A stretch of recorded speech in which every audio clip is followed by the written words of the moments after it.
And she brought us stories. She brought us the stories from the old ones, from our ancestors. In other cultures, the ancestors are spirits who take care of us and teach us. And maybe that's who she gave life to. These ancestors only waiting for an opportunity to whisper in our ear about how things really are. She didn't have that outrageous confidence that people said she had. She just didn't have it. And she's so thoughtful.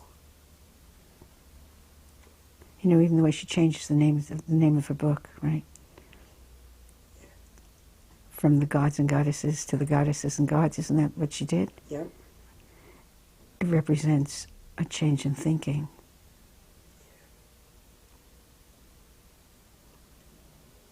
What do you think? What was changed in her thinking at that time? Do you think she couldn't refute the evidence? She couldn't refute it, her own evidence, and also I think also that she began to be surrounded by people who were women who were speaking to her about feminism, and not presenting doctrine, although of course many of them did. But they were changing her mind by opening possibilities that her training and background had made up to that point untenable. They allowed her to ask questions that she'd not been allowed to ask before. When someone is persecuted for her ideas, rather than simply being intellectually challenged, then you know something is going on that is dangerous and pernicious. And what I'm thinking about now is an envelope received in the mail, mailed from New York, without a return address, with a letter inside indicating that Marija had had fascist associations. And because I'm Jewish, I am very sensitive to this kind of character assassination and persecution. And I was horrified by it.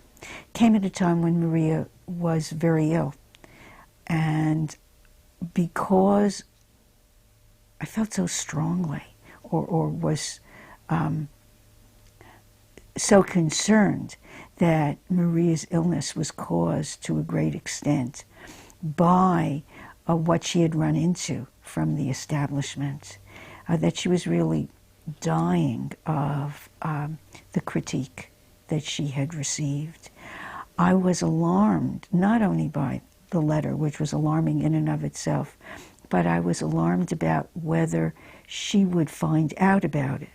Because if I had gotten it, surely many other people had gotten about it, and surely many other people had gotten the letter. And I was so afraid that she would run into it somewhere, and that it would be the final straw, that it would kill her. And I don't remember exactly who I called. I probably called Martha Walford, or I called Charlene Spretnak, or someone that I knew was close to or cared about Marija. And I think the person said to me that they were trying to keep this from Marija, which I hope they did. I met Joseph Campbell on various occasions, and one time actually when I had dinner with him, I left the table weeping and did not return to the dinner table because I found him so narrow and prejudiced. And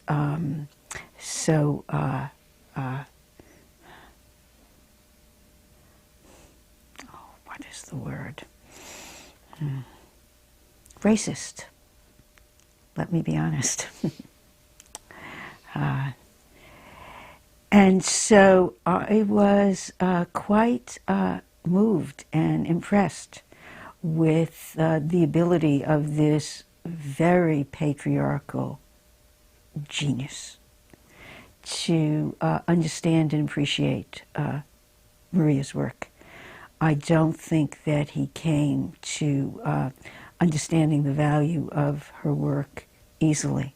I think he must have had to overcome enormous prejudices. Well, he was a man who, despite his inclinations or the way he was raised or whatever, could change his mind. And that was part of his genius. There are times in a culture when the questions are completely unavailable. They are in another dimension. Any physicist knows this. You know, so when you come in with a new theory, like Einstein, when he came in with it, he had to reach into another place altogether to ask the questions that he was asking about the nature of the universe. And that's what she was doing. She was literally reaching into another dimension to look at her work in a different way. It isn't so much the answers that we find ever, it's the questions that we ask. And so she was led to asking questions that were incomprehensible until she asked them. Oh yeah, when she became ill, I think she also went through a transition where she learned the possibility of healing. It was as if the field that she had opened up inadvertently, let's say, that large field was not only about work in archaeology, it was not only about history. She opened up a dimension that included in it the power of healing, the possibility of healing. And then she also went slowly into incorporating it into her life. But she was surrounded at that time by people who really loved her and respected her, but loved her. And she took that love in. And when I saw her, the first time that I saw her when she was ill, my heart really sank because I did not see the healing path in front of her at that point. And yet, that is what opened up. And I saw her do the work that so many of us are doing now, trying to understand our illness also in spiritual terms and psychological terms and historic terms, and trying to make changes in our life accordingly. And I think that one of the changes that she made was to be able to open herself up to the caring that was around her, and also to open herself up to certain rhythms of work and rest. And she began to understand how important it was to go to the desert. This image is in my mind of the, what do you call them? That V figure. Chevron. The chevron. Yeah, that there was something about the balance implied in the chevron. Something about the balance implied in many of the figures that she looked at, that spoke to her about a balance that was necessary in her life. And she took her work seriously. It was not only about making these discoveries, but what are the meanings of these discoveries? What world do they open up in front of us? What universe do they imply? And she took in those meanings in terms of her healing. And I do believe that's why she was with us for as long as she was. And yet I also felt how hard it was to hold on to health in the face of the difficulties that she was facing and the critique that she was facing. Had she been a narcissist, perhaps all the love around her might have been sufficient. But she was not a narcissist. And so she, that isn't what fed her. And she believed, ultimately, in the value of this work, and it mattered. And I think she had a vision of the world that came from it. That these ideas, to her, were not only right, but I think she saw the value of them. She saw their implications and their consequences, and it hurt her. Yeah. It really hurt her that they were so impugned. I met her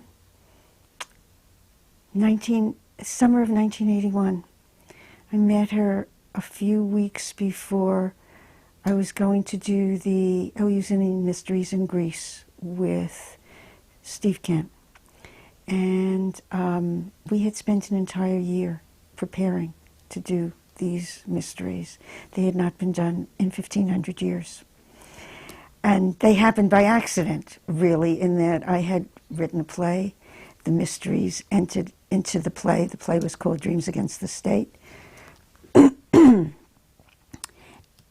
And after I finished the play, I turned to Steve Kent, who's the theater director, who was going to direct the play, and I said, she wants her mysteries done.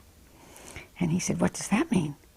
And I said, well, I don't really know, but I think we actually have to do the mysteries in Greece because the great goddess Demeter is asking for it. We were both astonished. And so we were preparing, and I think it was Martha Wolford introduced me at that point to Marija. And we came to visit her and realized that she lived here in Topanga, just a few blocks away. You could literally look out my garden, over the hills to her house if I wanted to. And we came to her house, and of course she had baked. I think that's... I had some idea of who she was, and I certainly knew how busy she was.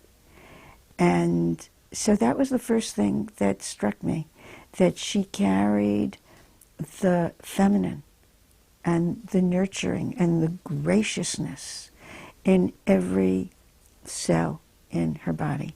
And the other thing that I remember was that what she wanted to tell me about first was the wisteria tree and how it had grown all the way up to the second story.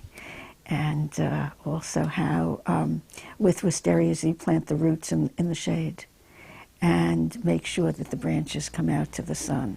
And that's how you get that opulence and abundance. And then we talked about the goddess. And she was deeply curious because she was beginning to work with this material and with these figurines. And she was beginning to think about what they meant. And none of us knew. And we still don't know, right? On some level. But so she was deeply engaged with questioning, what did we think the goddess was? What was a goddess culture? What did it mean to carry a feminine deity? How was that different from the way things went? What were these mysteries? How were they practiced? To what end? And of course, the Eleusinian mysteries are the primary rite of transformation of ancient Greece.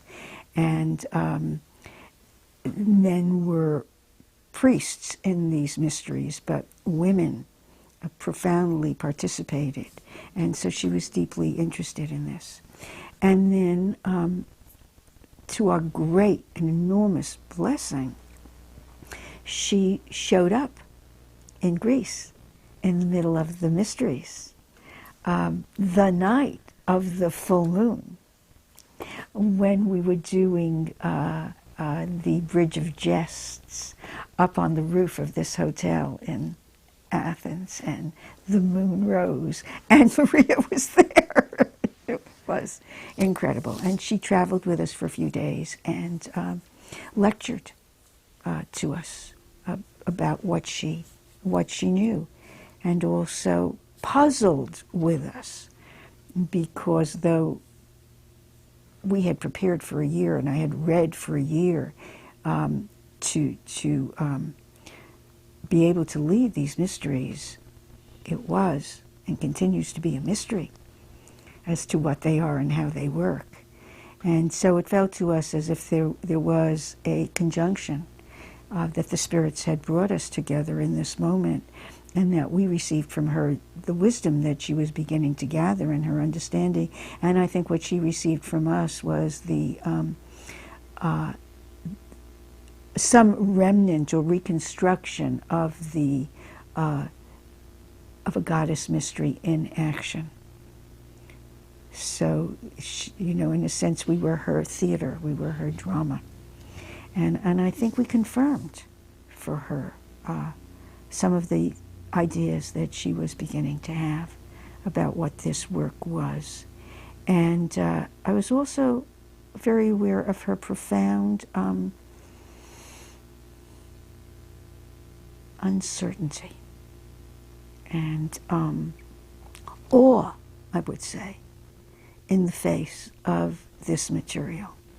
Because as I said earlier, nothing in her education and nothing in her background, her ethnic background, nothing in the times, the social and political and cultural times, historic times into which she had been born, had prepared her for this. And so later on, I also knew the enormous grief and pain that she was carrying, knowing the treasure that had been put in her hand, almost as if Spirit had given it to her as a gift. And she had the obligation, a spiritual obligation, to carry it in the world. But it was not easy. And she suffered for it enormously. And then later on, when she was ill with cancer, it was never far from her mind or from my mind or from the mind of people who were around her that in part her illness came at that time, which certainly felt premature, that in fact she was carrying the wound of the suffering of what she had been asked to bring into the world. She was carrying two great difficulties. One was that she was bringing this idea or this vision into the world, and she was a woman bringing this vision into the world. Okay, now we have to stop because the planes don't are... stop. Just say it again as soon as the plane goes. Okay. Sorry. Well, okay, anytime. Oh, okay. So she had two great challenges. One was that she was bringing a vision into the world. That is, that she was a woman bringing a vision into the world. And the other was that she was a woman bringing a vision into the world about the feminine. And so she felt the antipathy of who she expected to be her colleagues, because she was a woman and because this work was about this subject. And I remember her surprise when she spoke about colleagues, I believe, at UCLA, that she had thought were her associates and that they were involved in mutual respect. And now suddenly they were disdainful and deeply critical of what she was saying. And she carried this as an enormous wound. And it was very confusing to her. And it was also confusing because she was not a true believer. She did not pursue this work because she had a great idea and she was going to develop the research to support it in some way. It was very far from that, as far as I could tell, that as she investigated and thought about what her digs were showing, she came to her conclusions reluctantly. She almost didn't believe them herself, and ultimately had to stand by what she was saying because there was no other way she could find to interpret the data. And so if we look at the way she retitled her book, she started out writing a book called The Gods and Goddesses of Middle Europe. And then, when she brought the book out again, she changed the title to The Goddesses and the Gods of Middle Europe. And in that time, she had come to an understanding, an irresistible understanding that she had not had before. And so when she encountered, time after time and year after year, hostility toward her work, it grieved her greatly. I don't think that she had any desire to be a cult figure. I never saw that in her. I really saw someone who had been given a burden by the gods. And she carried the burden with as much grace as she could, even, I think, to the jeopardy of her life. Oh yeah, when she became ill, I think she also went through a transition where she learned the possibility of healing. It was as if the field that she had opened up inadvertently, let's say, that large field was not only about work in archaeology, it was not only about history. She opened up a dimension that included in it the power of healing and possibility of healing. And then she also went slowly into incorporating it into her life. But she was surrounded at that time by people who really loved her and respected her, but loved her. And she took that love in. And when I saw her, the first time that I saw her when she was ill, my heart really sank because I did not see the healing path in front of her at that point. And yet, that is what opened up. And I saw her do the work that so many of us are doing now, trying to understand our illness also in spiritual terms and psychological terms and historic terms, and trying to make changes in our life accordingly. And I think that one of the changes that she made was to be able to open herself up to the caring that was around her, and also to open herself up to certain rhythms of work and rest. And she began to understand how important it was to go to the desert. This image is in my mind of the, what do you call them? That V figure. Chevron. The chevron. Yeah, that there was something about the balance implied in the chevron, something about the balance implied in many of the figures that she looked at, that spoke to her about a balance that was necessary in her life. And she took her work seriously. It was not only about making these discoveries, but what are the meanings of these discoveries? What world do they open up in front of us? What universe do they imply? And she took in those meanings in terms of her healing. And I do believe that's why she was with us for as long as she was. And yet I also felt how hard it was to hold on to health in the face of the difficulties that she was facing and the critique that she was facing. Had she been a narcissist, perhaps all the love around her might have been sufficient. But she was not a narcissist. And so she, that isn't what fed her. And she believed ultimately in the value of this work, and it mattered. And I think she had a vision of the world that came from it. That these ideas to her were not only right, but I think she saw the value of them. She saw their implications and their consequences, and it hurt her. Yeah. It really hurt her that they were so impugned.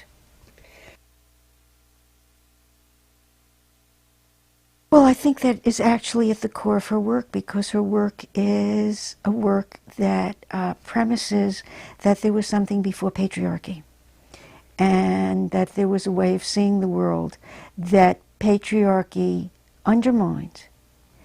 And she was going up against the invaders. In a sense, she was living the history that she discovered. And when people are empowered by a system and they have a stake in that system because they have a stake in their own power, they don't want to let it go. And I don't think it's vicious, and I don't think that it is conscious. I think that once one is in a system of mind and is surviving because of that system of mind, which if we look at now is the way Western culture has established itself, these ideas become entrenched, and they feel like truth, and they feel like survival. And so it's very hard for people to give them up. And she was really saying, look, there was another time and a different system, and it was not a system of power. And it meant she was challenging the universe.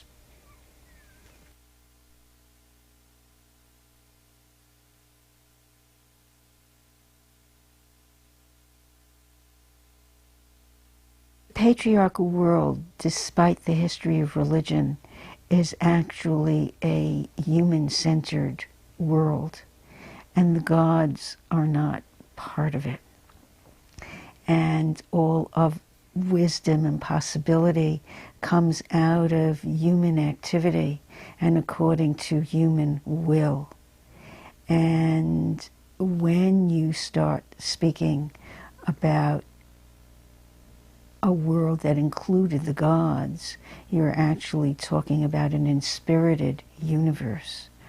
And to speak of an inspirited universe and some kind of collaboration, different spiritual systems speak about it in different ways, but some kind of collaboration between humans and spirit, you're in a different world altogether.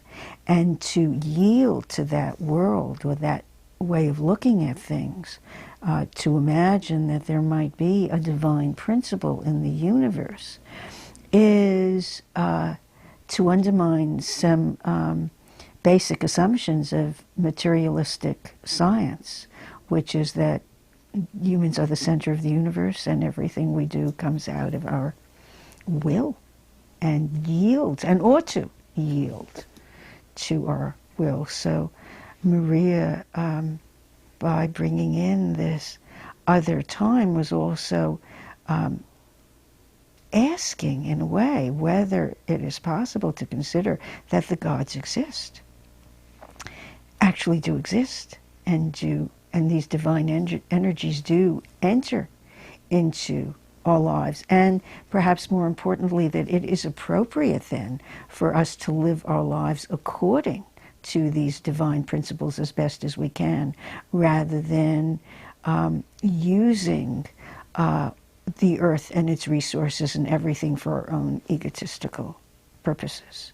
So her work challenges everything that this culture has been about, including the dominance of the human being, let alone the dominance of the males in the archaeology department.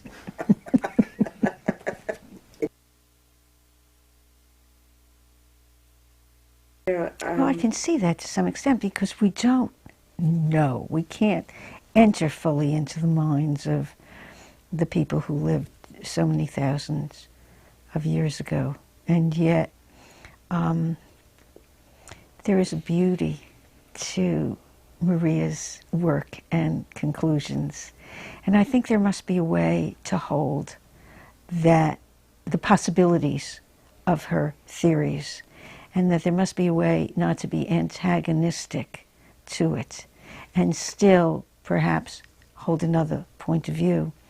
I think about mathematics and the way a mathematical theory is judged is whether it is simple and whether it is beautiful. These are the ultimate criteria. And it feels appropriate to bring some similar dimension into this field that we're talking about, that we can call, if we want, archaeology, though I think it is really a larger field than that, and ask the questions of what is the beauty in this theory, and where does this theory take us, and how does it enrich our minds and our souls, and what possibilities come from it, rather than reducing ideas and paradigms to evidence and material assumptions. And something in Marija's work that I would like to honor, which has to do with its visionary aspects, and where I think it can take us as a culture. And if I may use such a word, what salvation is possible by investigating its implications. Hey, do you want to say that? Do you want to tell us why you think it is? You know, what the message is for us? Uh-huh. You know, what the implications are for us right now? Well,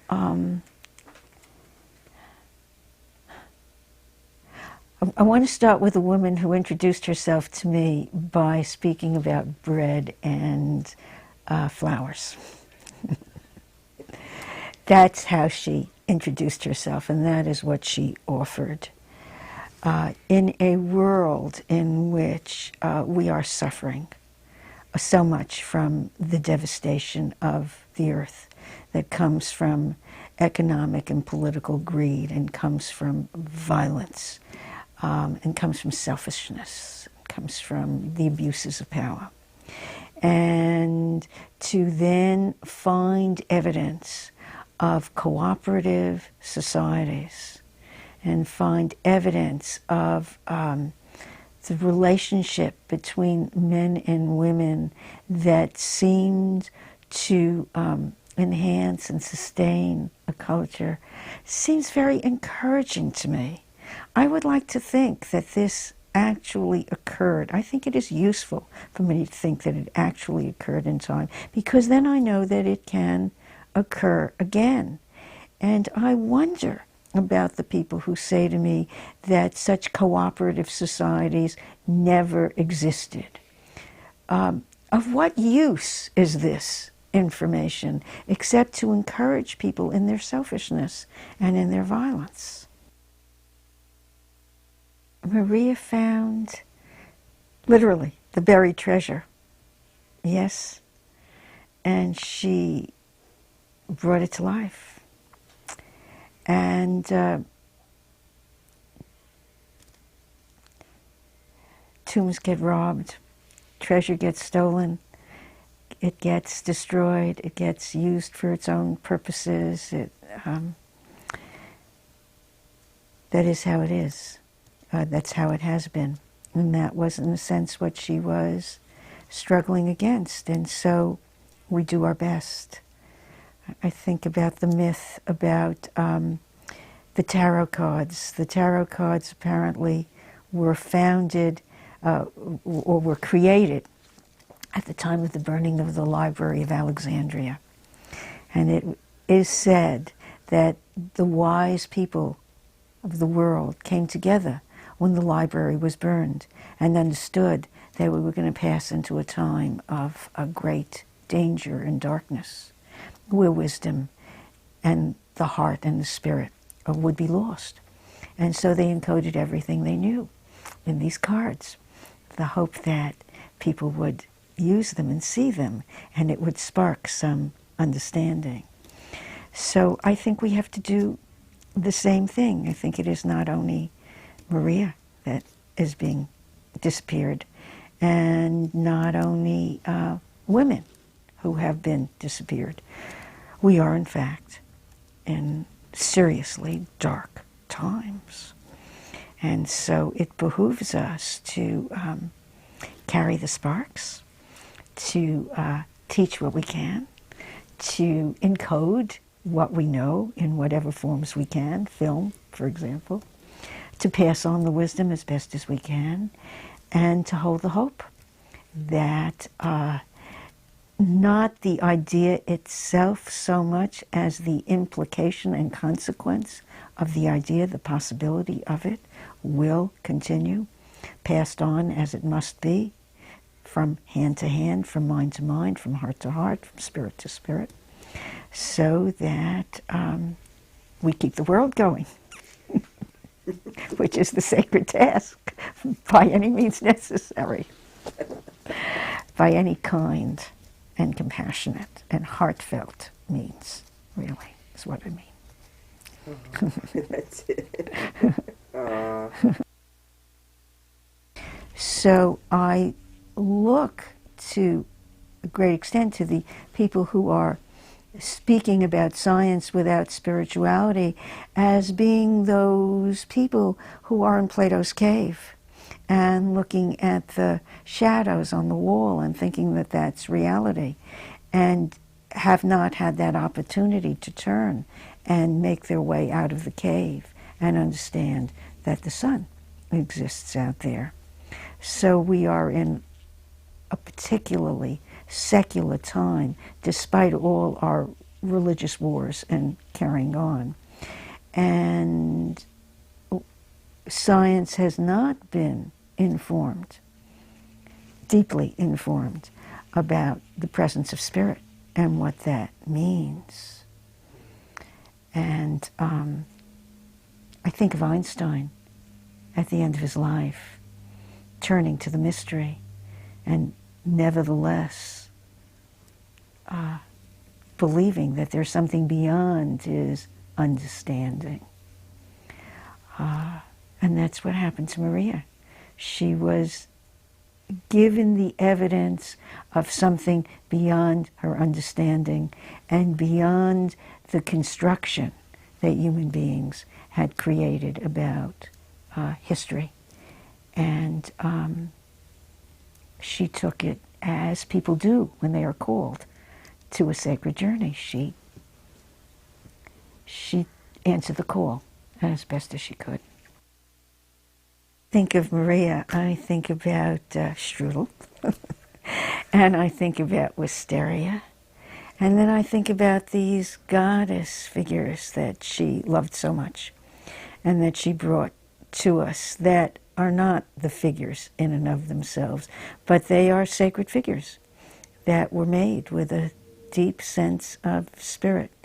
And like those people who made these icons as a form of worship to point to something, she offers them to us to point to something. And I bless her for it.